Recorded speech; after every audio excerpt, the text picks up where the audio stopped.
Time to hang out with my sister girl. Hey, sister girl on films. Hey, sister girl on films. Hey. What's up, everybody? Welcome back to my channel. It's your girl, Sister Girl on Films, and we are back with our episode 6 recap and review of House of Villains. Now, look, House of Villains went on vacation last week, so guess what? I went on vacation last week, okay? So that's why this recap and review is so late. It's because I needed a break too. We both needed a break and we got it, and now we're back, okay? And actually, episode 6 was a pretty good episode. I actually enjoyed it, y'all. And so if we remember, episode 5, we left off with Shake being the most hated man in the house. And as a result, him, Tanisha, and Corinne got put up for elimination, which was like a dun dun dun moment because everyone was expecting the women to be safe because that's what Omarosa had said. Y'all remember that, okay? And so Tanisha's pissed off at Omarosa, called her a snake, and Omarosa had to correct her. No, baby, I'm not a snake. I'm an alligator, and said later gator, okay? So let's go ahead and get into episode 6, Gospel Truth. So after the elimination, Johnny Bananas is doing his individual confessional, and he talks about how he's pretty pissed because his 3 allies in the house, Shake, Corinne, and Tanisha, are all up for elimination. 3 of my closest allies are all up for elimination, which means one way or another, I am going to lose a very valuable vote. And he feels like that kind of puts him in a crappy spot, and that was probably like the worst case scenario of the events of this past week, right? And so everybody's kind of sitting around talking to Corinne, like, babying her, basically. Oh my God, we're so surprised you put up. Oh, that was so unfair. Why did Omarosa do that? Blah, blah, blah, blah, blah. Everybody's telling her, you're safe, girl. We got your back. You know, Bobby Lights is telling her, I'm not ever going to turn on you. You know, you my girl. I got you. You ain't got nothing to worry about. And she feels like on one hand, she can't necessarily take everybody for their word. But on the other hand, I feel like she probably feels a little confident going into at least a redemption challenge, you know, in case if she doesn't win, then everybody has pretty much told her that they gonna get Tanisha out the house. And so Tanisha is still pissed, of course, because she feels like Omarosa betrayed her, you know, and she told Omarosa, you know, I looked up to you as like a big sis and I thought we were so close and I can't believe you stabbed me in the back. And then Tanisha's talking about how she don't like that passive aggressive shit. And Omarosa was like, oh no, I'm aggressive and I don't stab in the back. I'm gonna stab you in the front. Look at you as a big sister. I'm asking you. No, you hold didn't. on, Bobby. Fine, it seems like I can't do nothing good. Hate that passive aggressive shit. I'm not passive aggressive. I'm aggressive aggressive. That's You why are passive I aggressive. came at you from the front. And Tanisha's like, I don't want to hear that shit. Whatever, sis, you fake. I got a kid. You know, I'm doing this for my kid. I'm trying to get money from my family. And that just kind of pisses Omarosa off anymore. She's just like, girl, whatever. Like, it's low for you to try to bring your child into this. And I feel like, I don't know how I feel about that. I don't know if it's necessarily a low thing or like Tanisha trying to get sympathy, but I did think it was odd that she was talking about she's doing this for her kid. But then again, Jax, when he was still there, he said the same thing. He was doing it for his family. So I don't think it's wrong for her to say that she's doing this for her family, because I feel like, you know, anybody that has kids, you know, would probably hope that they could bring $250,000 back home to their family. So Bobby Light's crazy ass is talking about Tanisha. Oh my God. Cry. I want to see you cry. She was like, what? I'm gonna cry. What the f is wrong with you? You must be smoking dick. I swear. I love smoking dick, but that has nothing to do with this right now. It's like, Bobby, what are you talking about? She was like, are you sick in the head? She was like, what is wrong with you? And that did seem odd. And I think maybe because Bobby Lights is so theatrical and that he's putting on for the cameras that maybe he thought Tanisha was putting on for the cameras. I don't know. But one thing I will say is that Omarosa using the excuse that Tanisha is a floater and that's why she should go for elimination is a bunch of BS to me also, because Johnny Fairplay is a floater. He been floating through this whole season. What has Johnny Fairplay done besides sabotage one redemption challenge with Jax? That's all he did. He ain't did nothing else. He ain't won Villain of the Week. He ain't been put up for elimination. He ain't did nothing but be up under Omarosa ass and have an alliance with her. Baby, that's not doing nothing but floating.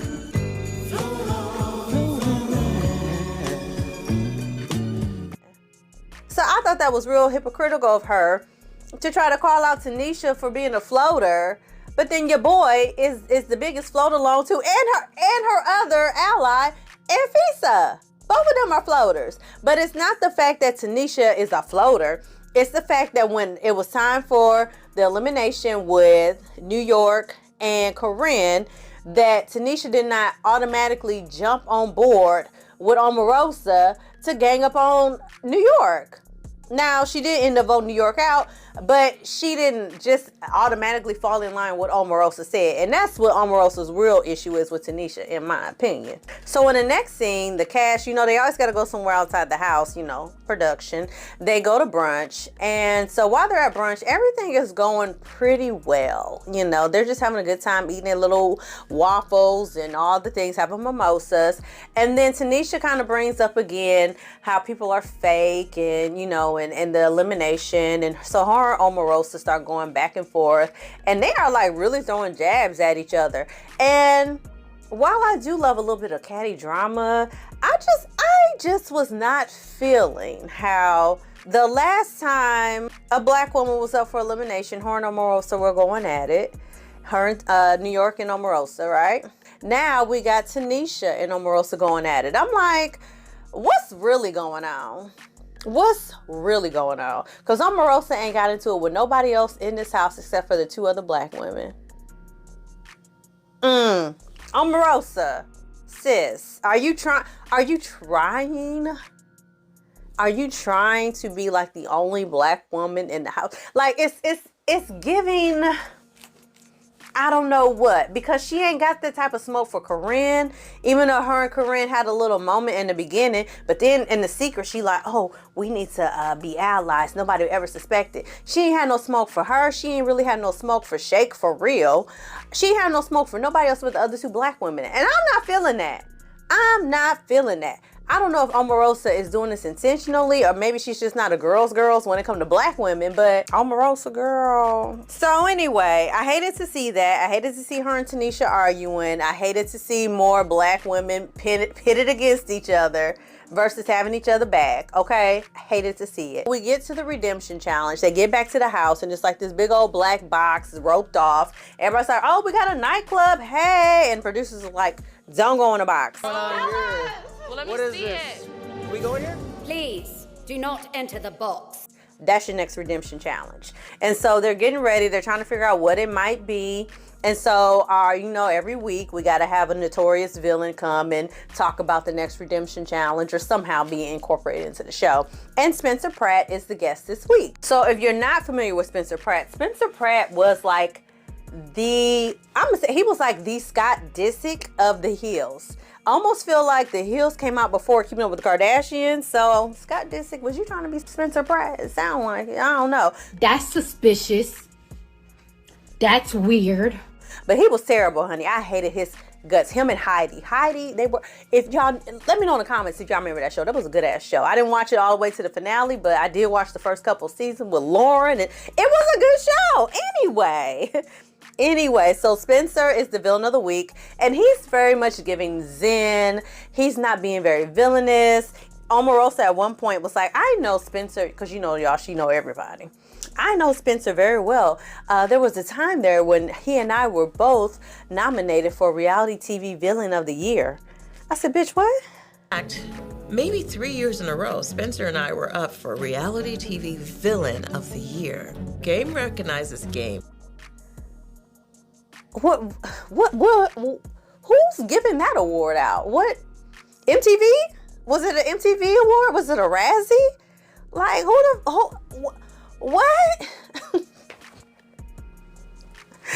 Okay, girl, I guess. But apparently her and Spencer were up 3 times for Villain of the Year. Child, please. So Spencer explains that the redemption challenge is called The Darkest Hour. Inside of this big ass black box and out in the backyard are various glass enclosures. And in each one there are snakes, scorpions, rats, and I think that's it. There was only 3 of them. And inside of those boxes were these little like pucks that represented each player.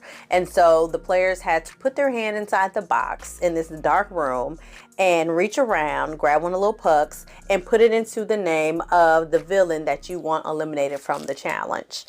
And Corinne and Tanisha saw and heard what they had to do, and they said, hell no. I'm out. Shake, you got it. I'm not doing it. I'm not even gonna pretend to participate. And Shake was like, oh, you're forfeiting? I'll take it. There's no problem with me. I'll take it. I accept. What if she quits then? I can't do it. Then They she's both out quit, and no one wins? and I accept. And so Corinne and Tanisha were about to let Shake have it, but then production convinced them to go ahead and do it. And everybody's just like, this is kind of unfair because Shake is a whole veterinarian. So obviously he don't have no fear of any of these creatures because this is what he does for a living. And I agree. And Tanisha kind of brought that up, but the producers were like, this is predetermined. It's up to y'all to vote to see who's going to be up each week. He was like, we have no way of knowing that Shake is just so happened to be up when this challenge is happening. We didn't know you were going to be here for this challenge. We have no idea who's going to be here. All of that depends on you guys and who puts who in what place. But also, I feel like, yeah, true. But also, you know, there's a vet on the cast. So why would you even make this a possible challenge? Because also, just how you tried to tell them, we don't know who's going to be up there. You also know it's a possibility that Shake could be up there. But production shady, we already know that. And so this redemption challenge was pretty anticlimactic because Tanisha and Corinne went in the damn room screaming, acting the fool. Corinne at least tried. I will give it to her. She did put her hand in the box, but I feel like she only half-assed put her hand in the box just to make it look like she tried because Shake was in there getting it. And I feel like by the time you put your hand in there, shit, fuck it, you might as well complete the mission at this point because that's half the battle, just building up the courage to put your hand into a damn box that you can't see. So now that you done did that, hell, we might as well just go ahead and finish it up. But she ended up getting eliminated because Shake targeted her first, and so she got out, and then Tanisha just quit. Because she was just like, I'm not doing this shit. So Shake wins the redemption challenge. And I thought it was funny that while they were in the challenge, because they're in this dark room, and Corinne is like, Shake, help me. Oh my God, can you help me out? Bitch. Shake! What? Can you help me, Shake? No, I'm not gonna help you. Oh, snakes! Is it? What?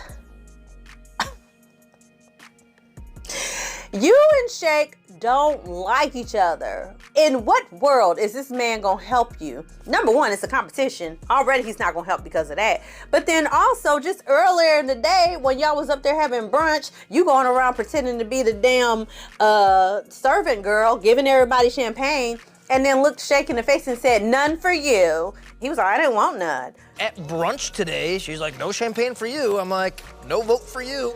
So... And now, fast forward, you scared. You talking, Shake, help me. Girl, get that damsel shit out of here. Shake wasn't having it, and I don't blame him. I would have kicked your ass into one of them damn cases. Get in there with him, heifer. So anyway, so Shake is safe, which the house is not happy about, but they're also disappointed in Tanisha and Corinne's, performance, but they were scared. And I can't lie, y'all, I wouldn't have did it either. Hell, I'm not sticking my hand. Let me stick my hand in a box and a rat runs over my hand. It's over. I'm knocking everything over. The whole infestation, because I'm out. So I wouldn't have participated out the gate, and they just would have been mad at me, and I would have went home. Oh, well, I ain't doing it. And so Tanisha feels like everybody is kind of disappointed because she really didn't try for real, which they were. She was right to assume that. And so the next morning, I hated this scene. I thought this was so corny, but this is what Tanisha is infamous for. So a choir is brought into the house, and Tanisha's leading the choir, and they're banging pants, and they singing, I ain't getting no sleep because of y'all. Y'all ain't getting no sleep because of me. Y'all remember she did it on the Bad Girls Club. I didn't get no sleep because of y'all. Y'all not gonna get no sleep because of me. So they reenacted this, but with a choir. And Anfisa was like me, honey. She said, I am not a morning person. This is annoying. Girl, me and you both. I would have been like, bitch, you're going home. I don't care. I'm voting your ass out because you done got on my damn nerves. And so most of the villains, though, thought it was funny. Y'all ain't get no sleep 'cause of me. easy. They got the wrong bitch. They thought it was entertaining. Johnny Fairplay was like, this is awesome. Omarosa took the opportunity to try to steal the spotlight away from Tanisha and was like, you know, somebody wants to be a center of attention. You ruin it by becoming the center of attention. All the villains loved it, and that kind of turned the tide for them, because at first they were all pretty much like, we're voting for Tanisha, but then they felt like her going this far for this type of prank showed that she really wanted to stay in the house. So at this point, Omarosa has tried to convince everybody in the house to vote Tanisha out, because her and Tanisha are beefing. Like, they are arch nemesis at this point, and so she wants her gone out of the house. Bobby Lights, as per usual, is on the fence, but he feels like he has an alliance to Corinne, and he's, you know, promised her that he's not gonna send her home, so he's kind of hanging on that. Corinne obviously thinks her boo thing, Johnny Bananas, ain't gonna vote for her. He really ain't made a committed choice either way. She knows Shake voting for her ass. And then everybody else is kind of up in the air, and Omarosa can't vote. And so we get to the elimination, and it is a unanimous vote. Corinne. Corinne is out the